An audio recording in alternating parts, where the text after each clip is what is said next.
আজকে আমি বসুন্ধরা থেকে জামা কাপড় কিনে ওই জামা কাপড় বিক্রি করব গুলিস্তানে, তাও লাভ সহকারে। তো চলো আজকের এই চ্যালেঞ্জিং ভিডিওটা শুরু করা যাক আর দেখা যাক আমি বসুন্ধরা থেকে জামা কাপড় কিনে ওই জামা কাপড় গুলিস্তানে বিক্রি করতে পারি কিনা। তো গাইস আমরা চলে আইছি বসুন্ধরা কমপ্লেক্সের ভিতরে। এখন আমার বাজেট কিন্তু খুবই স্বল্প মূল্যে, যেহেতু আমার গুলিস্তানে এটা বিক্রি করাই লাগবে, তাও লাভ সহকারে। তাই আমি চেষ্টা করবো 200 থেকে 250-এর ভিতরে কোনো গেঞ্জি যদি বসুন্ধরাতে পাই কিংবা কোনো শার্ট প্যান্ট কিছু একটা যদি পাই, আমি কোনো একটা জামার টুকরাও যদি পাই, আমি কিনে নেওয়ার চেষ্টা করবো।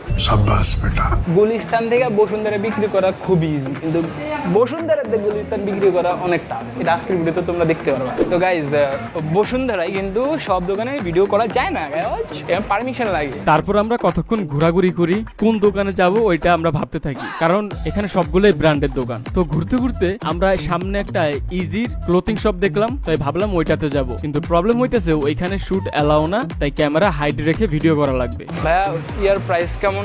এগুলো হবে না, এটা বাজেটের বাইরে। 1290 গাইস, 1290 ওরে আল্লাহ।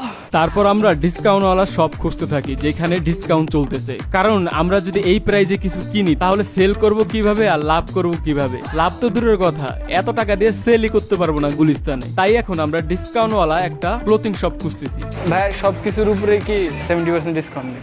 না না না, আপ টু 70। ও টি শার্ট আছে, টি শার্ট কত হয় 70% ডিসকাউন্ট দিলে? 300-400 মতো হবে। ও ইয়া বাজেটের ভিতরে তো। গাইস চলো আমরা এটা এই দোকানটার কথা মাথায় রাখবো, ঠিক আছে? কারণ এখানে আমরা একটা বাজেটের ভিতরে পাইছি, আমরা আরো সব দেখি। তো গাইস আমরা 2 নম্বর অ্যাটেম্পটে আমরা আমাদের বাজেটের ভিতরে বাজেটের ভিতরে একটা টি শার্ট পাইছি, যেটার প্রাইস অ্যারাউন্ড ডিসকাউন্ট দিয়ে 400 টাকার মধ্যে পড়ে। দেখি এর থেকে কমে কিছু পাই নাকি। আমি এখন সব দোকানে ঢুকবো না, যেসব দোকানে ডিসকাউন্ট চলবে আমি অনলি ওই দোকানে ঢুকবো। ডিসকাউন্ট ছাড়া আমার কোনো আজকে উপায় নেই। Where is discount bro? চলো তো এইদিকে দেখি। এটা 2200 টাকা, এটা 2200 টাকা, 2400। এর থেকে কম আপনার দোকানে সবচেয়ে কম প্রাইসের টি শার্টটা কই আছে? একদম সবচেয়ে রিজনেবল হচ্ছে আর এক্সপোর্ট টাইপের ওগুলো। এগুলা কত? এগুলো একদম ডিসকাউন্ট দিয়ে একদম মানে 700 টাকাও বাজেটের বাইরে চলে যায়। আসলে ভিডিও করতেছি তো, একটা আমাদের আছে একটা জিনিস, এখানে এক একটা জামা টি শার্ট এগুলোর প্রাইস 2600-2500 বাইরে বাই। এখন ভাবতেছি পাশা বাই মোড অন করবো শরীরের ভিতরে, দেখি কোনো বক্সার টক্সার পাইনি কম দামে। আপনার দোকানে কি পাশা বাইয়ের জিনিস আছে? পাশাবে বক্সার আছে কিন্তু এক্সপোর্ট টাইপের, কিন্তু কত টাকা? ইয়াটা নাই। প্রাইস কত? এটা বক্স ছিল পর্যন্ত 500 টাকা।